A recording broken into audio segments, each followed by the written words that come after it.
Sejam todos bem-vindos a mais um encontro de estudos do livro O Consolador, promovido pelo programa Nas Redes da Caridade, junto com o Centro Espírita de Caridade, Dr. Luiz Monteiro de Barros.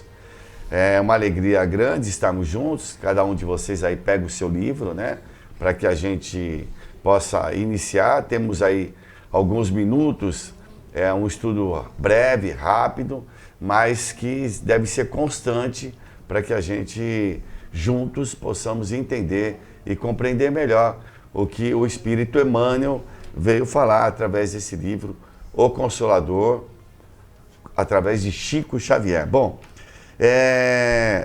nossa alegria de estarmos juntos, todos na bancada, Dr. Zé Nilson, as suas saudações, Wilson e D'Alessandro, uma coisa bem informal, sejam bem-vindos. Um abraço, muito obrigado pela consideração. Deus guarde vocês. Wilson. Olá, sejam bem-vindos ao nosso estudo. Acompanhem que vai ser muito bom para todos nós estarmos juntos e decifrando as mensagens de Emmanuel. Legal. E o D'Alessandro? Gratidão por acolhermos a vossa casa e recebemos Jesus, o Consolador prometido em nossas vidas. Muito bom, muito bom. Pessoal, não vamos perder tempo. Pega o seu livro aí, questão número 8. Tá? Pegou o livro? Vamos lá, todo mundo estudando aí, vamos ler. Eu vou pedir quem é que vai ler, o Wilson? O Wilson vai ler e nós vamos fazer um comentário e você também faz o seu comentário. E se quiser fazer uma observação na rede social, por favor, pelo Instagram, Facebook e YouTube. Vamos lá, Wilson. Vamos, questão número 8. Qual a diferença observada pelos espíritos entre a química biológica e a química industrial? Na primeira, preponderam os ascendentes espirituais em todas as organizações, ao passo que na segunda, todos os fatores podem ser de atuação propriamente material. Nisso reside a grande diferença, é que na intimidade da célula orgânica, o fenômeno da vida submete-se a um agente divino em sua natureza profunda e nos compostos industriais, as combinações químicas podem obedecer a um agente humano. Legal, eu vou abrir aqui, vocês fiquem à vontade de dar uma colaboração aí diante dessa... O senhor quer falar, doutor Nilson? De uma forma breve aí para a gente poder seguir em frente. Mas essa lição do Emmanuel é uma lição riquíssima, porque os químicos, muitas vezes, eles ficam discutindo, mas por que tal coisa ia ter uma reação imensa e do corpo não tem? No ser vivente, tem reações que eles não entendem como é que isso acontece sem existir um processo explosivo. É porque, como ele disse, tem ascendência da parte espiritual. É a parte espiritual que exerce um domínio sobre aquilo. E na industrial é só a parte química mesmo, fenomênica, que os jeitos conhecem. Por isso que há uma diferença. Tem substâncias no organismo que formam, e a gente diz, mas como é que ela não... Tem ácido dentro do nosso corpo que a gente diz, ele não está causando problema nenhum. E ele causaria, se você pingar na mão determinado ácido, ele ia queimar imenso. E dentro do organismo não está causando. Ele tem o predomínio do lado espiritual na biologia. Por isso que tem uma série de reações químicas, né, tanto na planta, no animal, no homem, nas próprias bactérias, que é difícil da própria química entender isto. Os químicos têm dificuldade de entender, por causa dessa seção espiritual que o Emmanuel sintetiza muito bem isso aí agora. Quer complementar? Alguém quer complementar? Ficou bem claro isso aí, né? Essa diferença entre... Tem uma natureza ali espiritual, tipo como se obedecesse às leis, só a lei da matéria, mas o outro tem um comando ali, além da matéria, tem um comando inteligente sobre isso, né? Mais ou menos. Um é divino e na industrial ele fala que é o homem tentando copiar o que ele vê na natureza através de reações químicas, transformações em laboratório, tentando recriar a vida biológica, mas através da manipulação. Então essa é a grande diferença, é a mão do homem está ali transformando e usando ali o seu conhecimento para gerar ali reações e novas substâncias que ele tenta criar, né? Ah, legal. Nós vamos seguir em frente, mas se você às vezes é entendido em química, em biologia, e quer fazer a sua participação, deixa aí no nosso programa, né? Vamos lá então, Wilson. Questão número 9. A radioatividade opera a destruição ou a evolução da matéria? Através da radioatividade se verifica a evolução da matéria. É nesse contínuo desgaste que se observam os processos de transformação das individuações químicas, convertidas em energia, movimento, eletricidade, luz, na ascensão para novas modalidades evolutivas, em obediência às leis que regem o universo. Legal. Quer comentar alguma coisa, D'Alessandro? Foi um grande trabalho da Marie Curie, que a gente aqui já comentou, né? O casal Curie eram espíritas e, no caso dela, ela teve essa nobre responsabilidade de desvendar esse lado da matéria, né? Que a energia do átomo vai para os átomos filhos, né? Então, olha aí a importância hoje. Em alguns países desenvolvidos não tem como a nossa matriz energética, a parte hídrica, né? Se baseiam somente na nuclear. A França, os Estados Unidos e o próprio Japão. Mas, dizem os especialistas, depois daquele tsunami no Japão, há cada vez mais a população querendo outras formas alternativas de energia, no caso a energia solar. Né, por causa eles sabem do lixo radioativo é muito perigoso. Então você vê até países que é necessário energia nuclear tem um olhar mais assim respeitoso, né, perante a energia nuclear por causa das questões aí da poluição. O senhor quer complementar? Você vê como a natureza, porque na natureza pega um elemento químico que vai se transformando em outro pela radioatividade, sai energia de dentro para fora, que isto a ciência já entende. Mas ela é feita numa natureza, às vezes, de um elemento químico. A gente diz, olha o exemplo do que a gente diz do grafite virar diamante. Olha o que acontece, só que custa muito tempo, milhares de anos. Só que o homem, às vezes, quer fazer isso acelerado, ele até pode, porque ele tem no controle. Mas quando ele vai trabalhar com essas energias, ela tem uma quantidade de energia muito grande, é só ver a bomba atômica. Então ele pode fazer uso dessa energia para o bem, como tem coisas imensas. Na medicina tem bastante trabalhos nessa área usando para o bem, como ele pode fazer bombas poderosíssimas. Ele pode fazer a energia para a energia luminosa do homem, que a gente tem essas usinas, como aqui a de Angra tem, nós temos a Angra aqui no Brasil, mas ele pode transformar essa usina em armas nucleares perigosíssimas. E depois ele não sabe onde guardar esses resíduos, a sobra. Esse lixo atômico é um dos grandes preocupações do meio ambiente no mundial. O que fazer com esse lixo atômico? É uma das grandes preocupações mundiais. Não é? Mas o Emmanuel já está chamando a atenção lá, isso, né? Você está vendo? Fala. Eu trouxe aqui só para... Quando ele fala aqui nessa questão, a radioatividade opera destruição ou evolução. E a gente, quando escuta radioatividade, a gente, pelas notícias do dia a dia, a gente acha que é algo ruim. Porque a gente escuta, tal usina teve vazamento, a radioatividade, quando teve a bomba de Hiroshima, quantas pessoas desenvolveram câncer, doença. Então, a gente tem dentro da nossa cabeça que a radioatividade é algo negativo. Mas ele vem falar nessa resposta pelo contrário, que é algo que opera a transformação e a evolução da matéria aqui encarnada. E aí eu peguei só a definição de radioatividade no dicionário que fala que é um fenômeno natural ou artificial pelo qual algumas substâncias ou elementos químicos chamados radioativos são capazes de emitir radiações para atingir a estabilidade. Então, como ele fala aqui, é nesse contínuo desgaste daquela substância que ela vai emitindo determinada energia, determinada radiação, ele fala, onde se converte determinados elementos químicos que vão se transformando e vão evoluindo dentro da natureza, como foi falado aí do carbono, diamante, né? Diversas substâncias que vão se transformando em necessárias. Então a gente não tem que ver a radioatividade, a radiação, como algo negativo. Como foi falado, esses resíduos químicos que sobram, que a gente não sabe ainda o que fazer, como fazer, quem sabe no futuro, com o estudo, a gente aprenda como usá-lo em benefício da evolução do nosso planeta.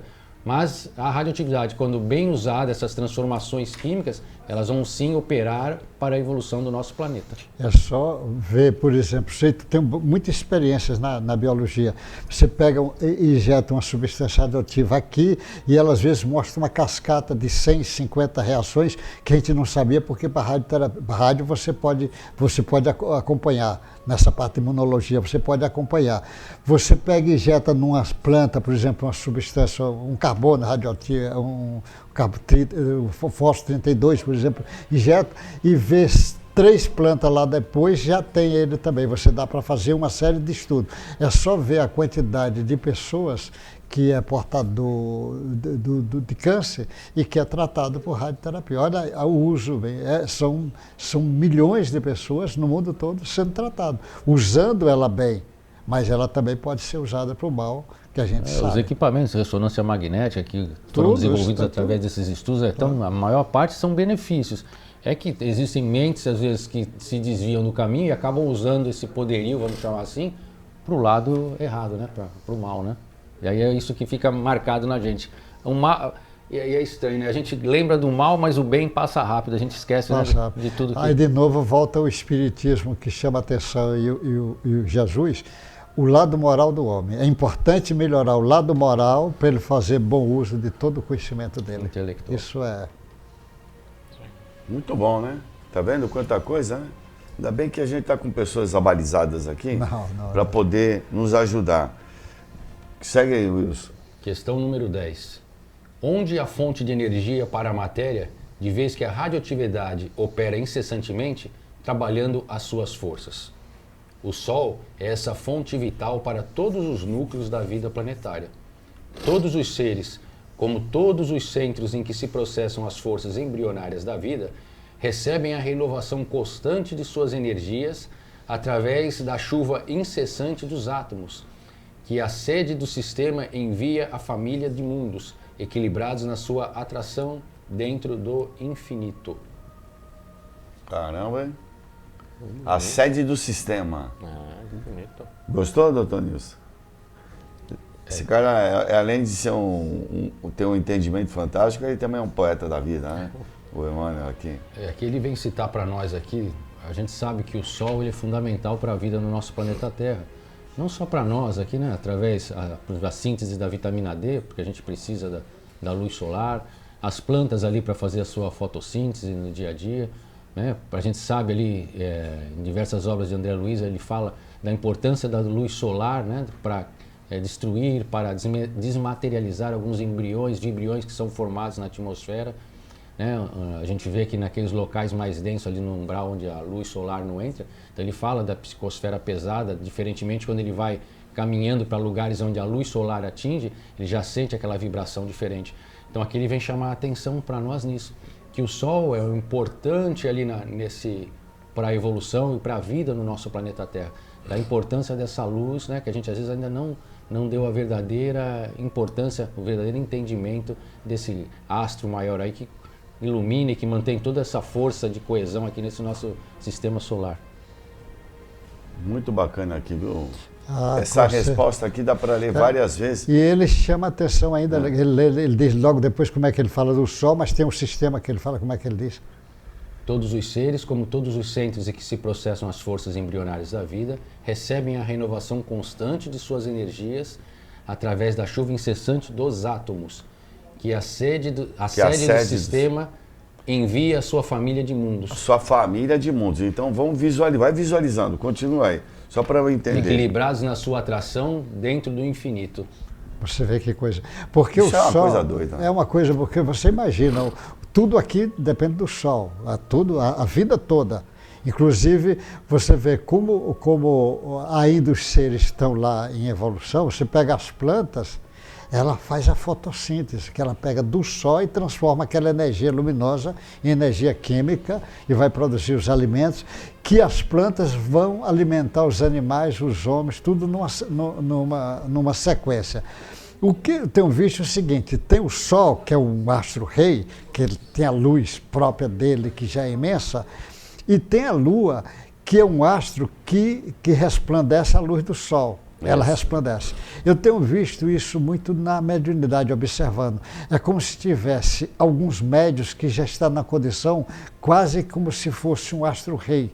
Por exemplo, o Chico, sol. ele emitia luz própria já, apesar dele também se transmitir como a lua. E o médio, mais aquele, ele só retransmite a energia do Sol. E Jesus seria o astro-rei do planeta em termos de ser vivente, é a maior luz. E os outros vão retransmitir a luz dele, é como se fosse o Sol retransmitindo. Então o Sol é algo que nós ainda nem entendemos direito, a profundidade do Sol, mas toda a vida na Terra depende do Sol, toda na Terra. E como ele está dizendo, não é só na Terra, dessa constelação. Agora, nós não sabemos direito por que tem planetas que têm 5 sóis nesse universo. Planeta com 2, com 3. Nós ainda estamos longe de entender. Os outros sóis desses outros planetas funcionam igual esse nosso, é diferente. Quem é que alimenta esse Sol? Quem é que fez? Porque você vê, ele diz, Jesus fez a Terra e a Lua, mas e quem fez o Sol? Como é isto? Nós ainda estamos longe desse grande entendimento do que é essa luminosidade. Mas o Emmanuel já traz umas informações boas para nós. Né? Se a pessoa ficar pensando, analisando tudo que ela consegue enxergar ali e ver como funciona, ela fala, não é possível. Como é que isso funciona de uma forma tão equilibrada, né, que ele fala aqui? Uma forma tão justa, perfeita assim, né? Então aqui esse livro aqui vai tá trazendo sérias informações para a gente que vão nos ajudar muito a compreender o início de todo esse ensinamento que foi deixado aí, que a gente vem tentando buscar através de pessoas, através de seres aí, filósofos, cientistas, né? Que vem tentando desvendar todos esses, entre aspas, mistérios da vida. E o Emmanuel vem aqui dar uma colher para a gente, vem dar uma oportunidade de entender isso, um lado agora do mundo espiritual para todos nós, né? Então, você aproveita aí, vamos conversar junto e vamos para outro assunto agora. Pergunta número... Qual é o número que é? 11. 11. Vocês, acho que não tinham ouvido, né? Só no programa Nas Redes da Caridade que tem o sininho, né? Agora o sininho é para troca de pergunta, a gente dá uma assinada. Então, questão número 11. Como deveremos compreender a assertiva dos químicos? Nada se cria, nada se perde. Em verdade, o espírito humano não cria a vida, atributo de Deus, fonte da criação infinita e incessante. Contudo, se o homem não pode criar o fluido da vida, nada se perde da obra de Deus em torno dele, porque todas as substâncias se transformam na evolução para mais alto. Lavoisier, né? É. Nada se cria, né? Tudo se copia, tudo se transforma. Quer comentar alguma coisa? É interessante que o Lavoisier vai descobrir uma das leis da natureza, a lei da conservação da matéria. Porque às vezes as pessoas falam, o Lavoisier falou da energia. A palavra energia nem existia. Porque quando o Lavoisier escreve o Tratado Elementar de Química, é 1792.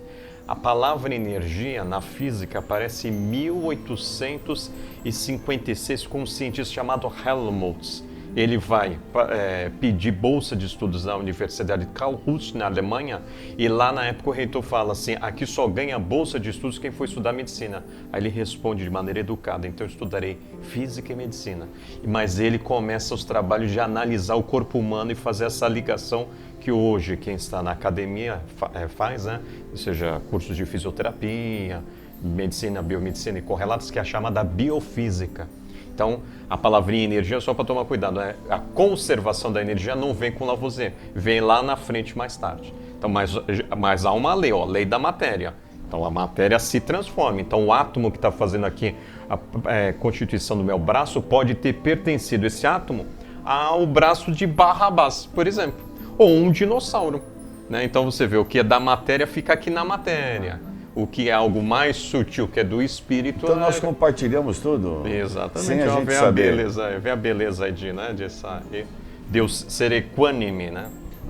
Dando recurso para todos os seus filhos. Tá bom, hein? Você vê que vai tudo mudando, né? Transformando. É como o povo diz, Tem um poeta que ele fala assim, a lágrima que está no olho lá do jacaré, que às vezes o passarinho pega aquela água, que vai lá botar na flor, e a flor vai formar às vezes o fruto. Ele diz que quando aquela menina está comendo uma maçã, ela não sabe que é o mesmo carbono que estava na lágrima do jacaré. Mostrando assim essa transformação. Vai havendo essa transformação, como ele disse, mas a criação é de Deus lá, o princípio vivente lá é de Deus. Bacana esse livro, né? Com certeza. Porque ele fala, né? A gente só tem três, né? O princípio espiritual, o princípio material e Deus. E aí tudo origina daí nas transformações químicas e biológicas divinas, né? Agora, como ele falou de Lavoisier, vocês falaram de Lavoisier, fazendo uma parte assim, Lavoisier ele casou com uma mulher muito rica. E ele era um cientista fantástico, ele é um grande cientista. E ele estava apresentando o trabalho dele, saía apresentando no mundo. E ele foi lá numa cidade da Alemanha apresentar e o hotel estava cheio.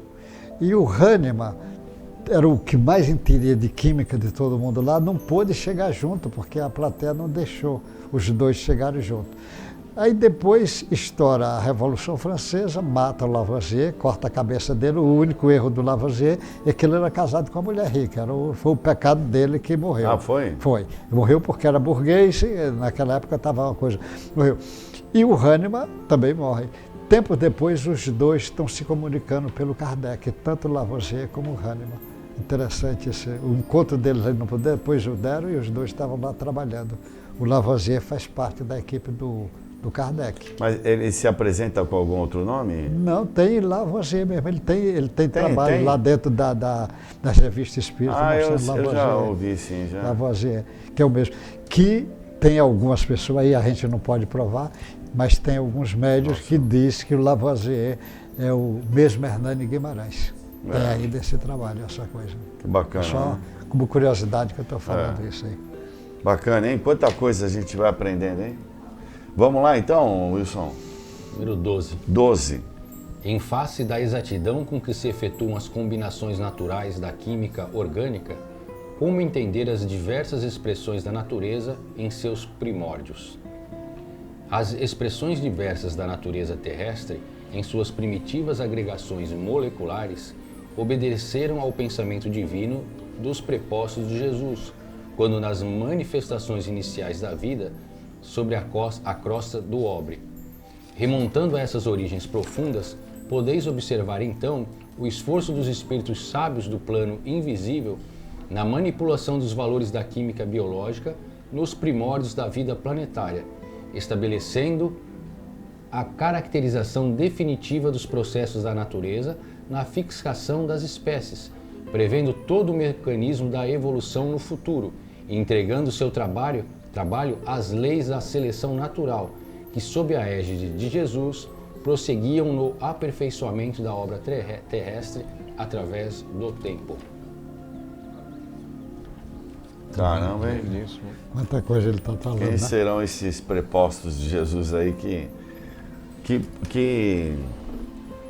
poder que a gente um dia vai ter, né? De poder realizar essas coisas fantásticas, né? Iniciar. Porque esses espíritos que trabalham com Cristo, às vezes eles trabalham na evolução dos animais, das plantas, dos homens, trabalham nessas compreensões todas. Porque, como ele disse, deixa parte que vai ser feita pela seleção natural, que o Darwin... Então, a própria seleção natural já faz parte dessa caminhada, porque a seleção natural também vai ajudar no automatismo das coisas que vão realizar. Mas a própria seleção natural, ela vem... está por trás, tem o comando de tudo que está aí.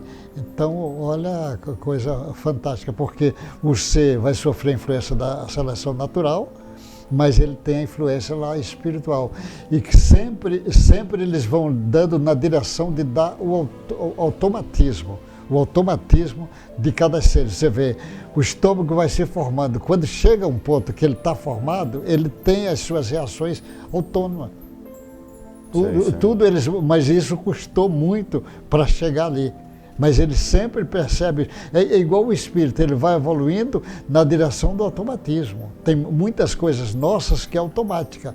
Quando o espírito também for na direção do bem, também ele vai pegar o automatismo do bem. Ele vai viver, por exemplo, um espírito caridoso, ele não sabe mais viver fora da caridade. A caridade já é automática para ele. Ele não faz mais esforço nenhum. A impressão que dá, por exemplo, a Madre Teresa já é um espírito que a caridade já é quase que automática nela. Então, mas o outro, então esse automatismo eles vão dando, né? Quando chega um espírito puro, você vê quantos automatismos eles já estão nas coisas angelicais. Ele já ama natural, ele não se esforça mais para amar. Nós ainda temos que nos esforçar para amar, estamos ainda nos esforçando para aprender, para fazer o bem, estamos treinando. Esses aí já é automático, que era o caso lá de Jesus. Ele já, a coisa dele era automática. Ele amava automaticamente, ele falava como ninguém, amava como ninguém, era uma coisa já automática dele. Outras vezes tem que se esforçar. Que bacana, né? Eu só lembrei que a gente aqui já fez um programa, 12 é a Caminho da Luz, e é o próprio Emmanuel. Então aí é 41, aqui é 38. Olha o capítulo 2, que ele fala isso aí. Ó. Fala aí. Ele chama Jesus de o Divino Escultor. Olha que bonito, ele falando, as formas de todos os reinos da natureza terrestre foram estudadas e previstas. Os fluidos da vida foram manipulados de modo a se adaptarem às condições físicas do planeta.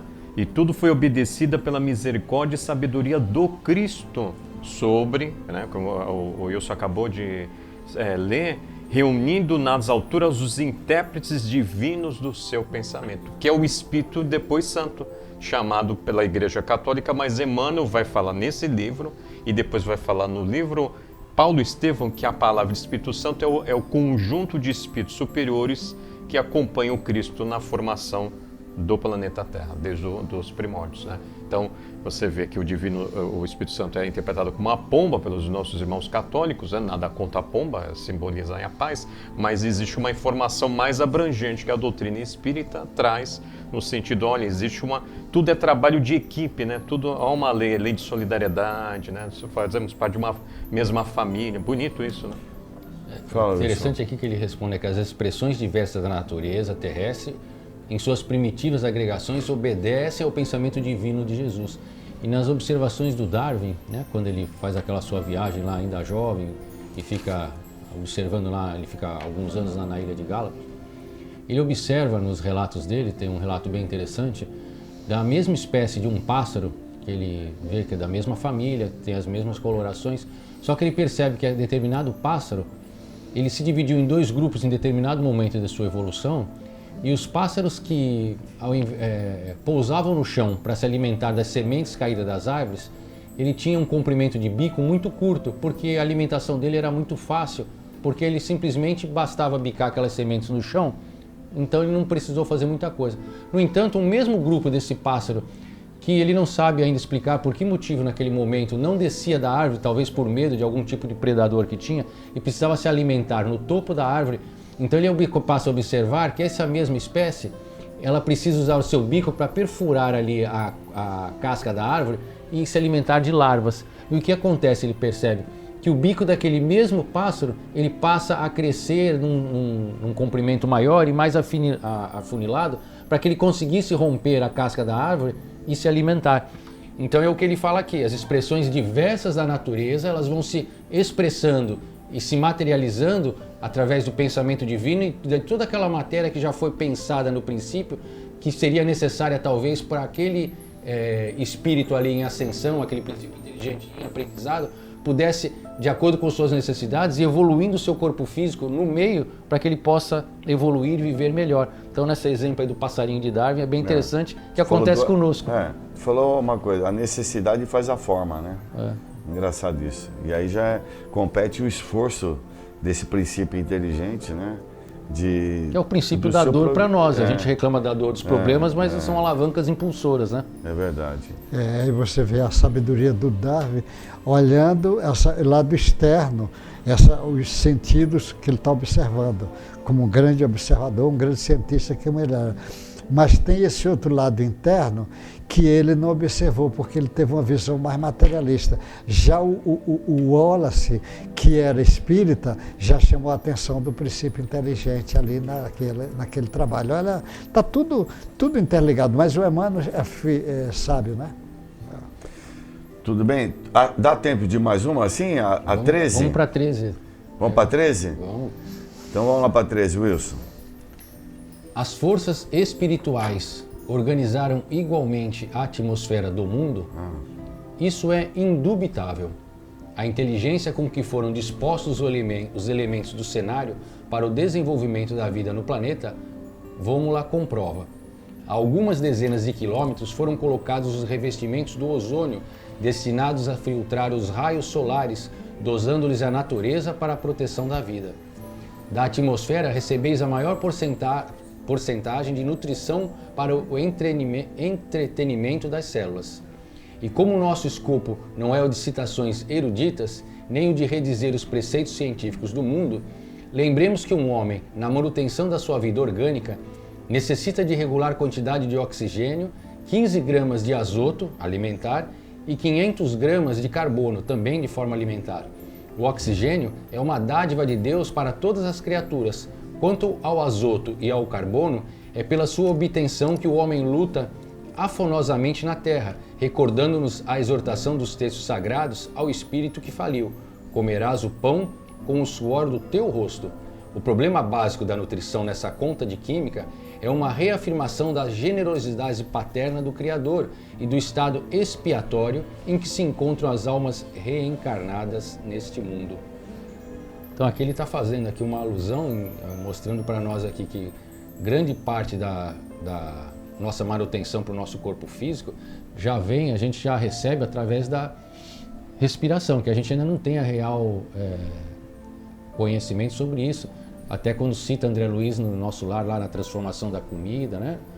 Que ele fala que eles conseguem ali da parte respiratória aurir grandes nutrientes, a grande parte dos nutrientes, para sustentarem o seu corpo perispiritual. Mas ele fala que aqui a gente não é encarnado, a gente necessita aqui, ele vai falar do azoto e do carbono. E aí ele vai chamar, né, que a gente vai receber essa alimentação através do esforço, do trabalho. Então, trocando em miúdos, o corpo físico necessita ainda se alimentar. E para que a gente se alimentar é necessário que a gente trabalhe, que a gente se esforce, que nós façamos o nosso papel dentro da sociedade como homens de bem, em parte que para a gente ter os nossos direitos, a gente tem os nossos deveres também. Doutor Nilson, o que o senhor pode nos trazer aí de informação? O Wilson deu boas informações, como todos aí estão dando boas informações, aprendendo com o Emmanuel. Ele chama a atenção que todos esses fenômenos da natureza têm o controle divino. O Cristo está por trás aqui na Terra. Então não é só esses fenômenos, você imagina, a tempestade, essas mudanças, todas têm Jesus demonstra aquilo na hora que ele faz parar o vento e a tempestade. Ele obedece ele, porque tem comando lá, e o comando obedece ele e executa. Então a coisa é muito maior do que a gente imagina. Os fenômenos da natureza têm controle. Por isso que eles dizem assim, quando o homem evoluir, desaparecerá essas coisas, porque a evolução também vai fazer com que isso diminua. Então, o controle da natureza, aí ele vem agora para a química, para a orgânica, como ele diz, o carbono, todo o ser vivente tem carbono. O nitrogênio é uma quantidade imensa, que nós sabemos alguma coisa dela, porque tem uma quantidade grande de nitrogênio. Por que é o que tem mais na atmosfera? Alguma razão tem, que nós ainda não entendemos, que deve ter alguma razão. Eles vão sabendo. Como a gente precisava do oxigênio, o que acontece? Eles fazem as bactérias fazer mais, depois as plantas começam a fazer, e já tirando da própria água, quer dizer, tem muita coisa imensa que nós ainda não sabemos, mas nós temos que aprender isso tudo. Olha, eu fico preocupado com o horário. Não, dá tudo certo. Eu me distraí aqui na questão do tempo, mas eu acho que dá tempo para a gente fechar esse capítulo aqui, pelo menos da química, com a pergunta 14. Mas, olha só, ele ele está falando dessa organização, da espiritualidade, né? Mas assim, algumas dezenas de quilômetros foram colocados nos revestimentos de ozônio. Assim, aí depois ele vai falar de ozônio, destinados a filtrar os raios solares, dosando-lhes a natureza para a proteção da vida. Assim, como se, vamos fazer um esquema aqui, estão montando esse sistema aqui, que já, quantos sistemas igual ao nosso deve ter aí nesses universos aí afora, né? Mas você poder participar disso, né? Olha a capacidade, a gente somos seres ainda que estamos tentando, estamos nos aproveitando dessa criação ou desse trabalho de outros, de benfeitores maiores, né? E Jesus dá ordem, e são espíritos que vão fazer isso, essa camada de ozônio. Olha o grau de evolução desse espírito, que vai deixar aquilo certinho para servir de filtro para o próprio ser vivente aqui. E o livro é de 41, hein? Não é o que a gente sabe hoje. Hoje, se a gente abre um jornal sério, está do lado do clima o índice de ultravioleta, porque o ultravioleta tem A, B e C.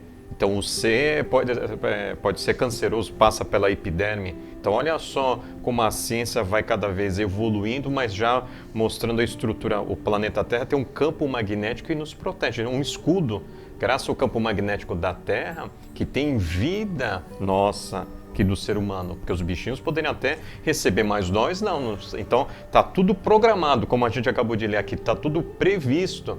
E aí tem esses fenômenos que são as auroras boreais, as auroras astrais. Nós vamos passar um vídeo lugares, já, mas eu fiquei imaginando, né? Então, essa questão, tudo isso sai do fluido universal. Tudo isso sai do fluido universal. Que coisa doida é isso, que dá tanta coisa assim, né? Tá certo que nem o petróleo, a coisa bruta, que o petróleo dá tanta... Uma analogia, mas desse fluido universal, que importância... E a evolução desses espíritos, imagina o que esse cara conhece de física, de astrofísica, aqueles espíritos trabalhando anonimamente, quem é que fez isso, nós não sabemos, mas olha o grau de evolução deles. Você tá doido. Esse é um exemplo que ele falou do oxigênio, mas tem outros exemplos. É verdade. Uma coisa... Coisa doida, né? Última pergunta, Wilson. Número 14. Como compreender a afirmativa dos astrônomos relativamente à morte térmica do planeta? É certo que todo organismo material se transformará um dia revestindo novas formas. As energias do Sol, como as forças telúricas do orbe terrestre, serão esgotadas aqui para surgirem noutra parte. Alguns astrônomos calculam a morte térmica do planeta para daqui a 1 milhão de anos aproximadamente. Já se disse, porém, que a vida é o eterno presente. O nosso primeiro dever não é o de contar o tempo, demarcando em bases inseguras a duração das obras conhecidamente transitórias, mas o de valorizá-lo como oportunidade sagrada para as edificações definitivas do nosso espírito, as quais são inacessíveis a todas as transformações da matéria em face do infinito. Mas agora eu me peguei aqui, porque a morte térmica é quando o Sol se esvai, é isso? Isso. Seria isso, o né? Sol vai cada vez mais vai estar sendo expandido, né? Ele está na meia-idade. Então, mas aqui ele fala 1 milhão de anos. Porque, segundo o que eu ouço aí a ciência falar, tem 10 bilhões de anos ainda, é isso ou não? Não, mas aí ele está dizendo, às vezes ele está fazendo um cálculo de 1 milhão, como ele vai estar se expandindo o Sol, o momento é qual? Não ainda ele por completo. A vida aqui não vai aguentar mais. Então esse 1 milhão de anos é já todo mundo morrendo. Todo mundo, que eu quero dizer, começando pelas plantas, depois os animais e nós outros. Então pode ser isso que ele está chamando a questão da morte térmica. Não tem mais condições de ter vida na Terra. Porque a própria camada de ozônio possibilita isso, né? De a gente ter uma temperatura em média da Terra de 18 graus Celsius.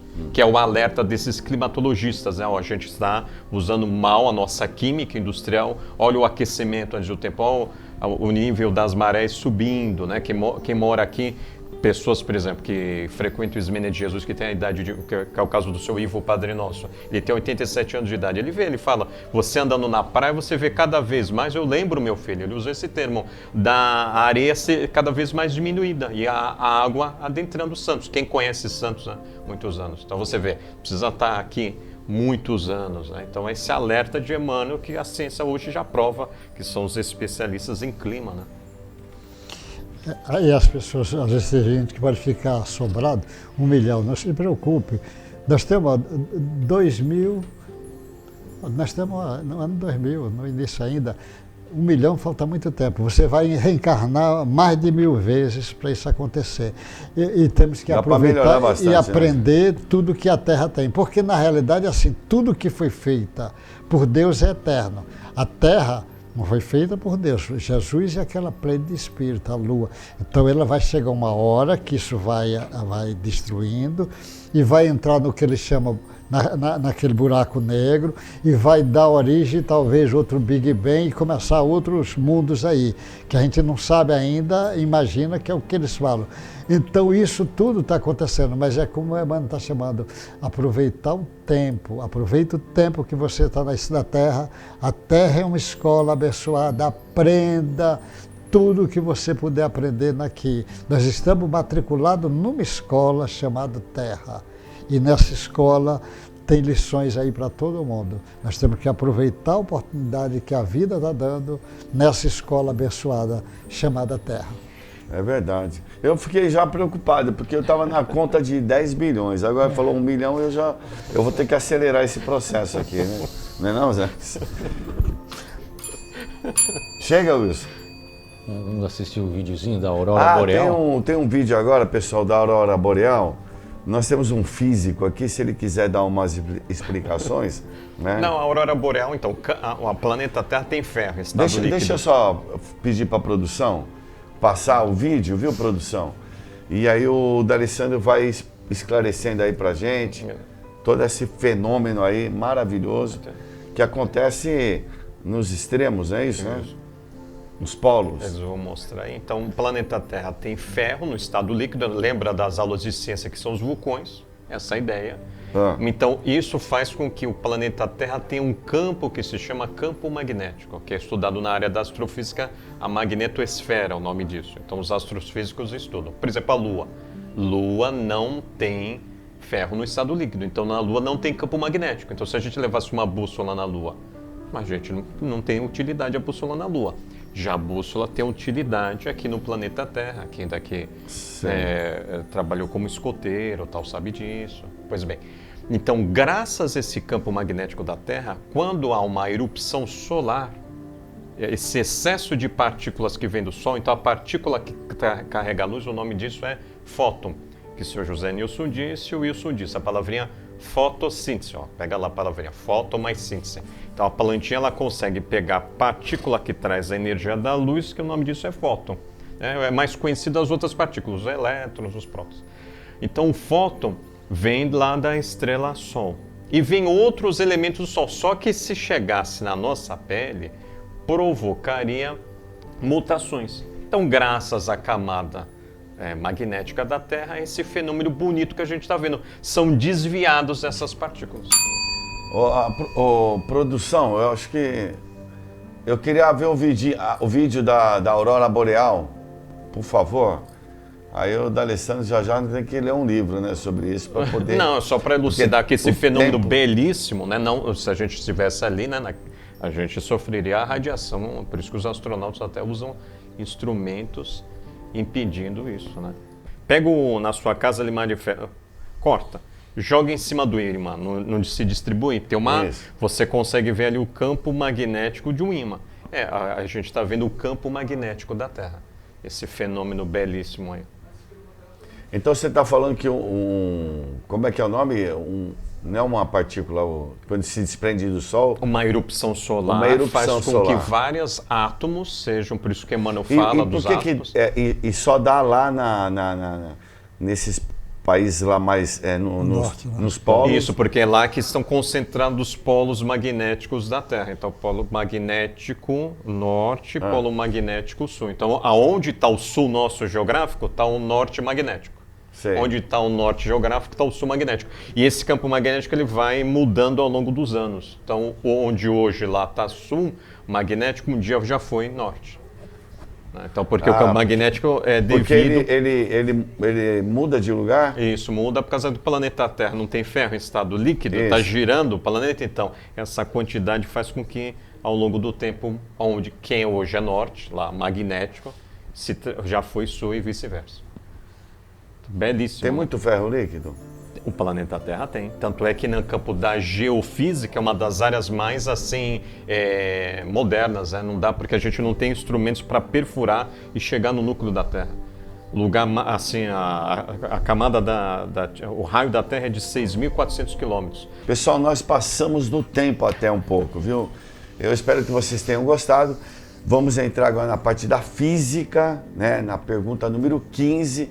Então vamos combinar assim. Você gostou? Divulga para os seus amigos, vamos todos estudar junto.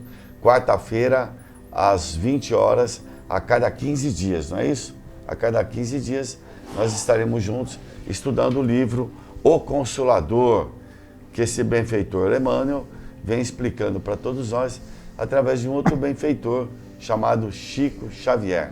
Tá bom? Olha, foi uma alegria muito grande estar com vocês. Vamos nos despedindo. Vamos nos despedindo agora para que a gente agora possamos descansar e iniciar um outro dia com muita fé e muita força de vontade. O meu boa noite, o Dr. Nilson, Wilson e D'Alessandro, as suas despedidas aí, tá bom? Tchauzinho. Tá bom.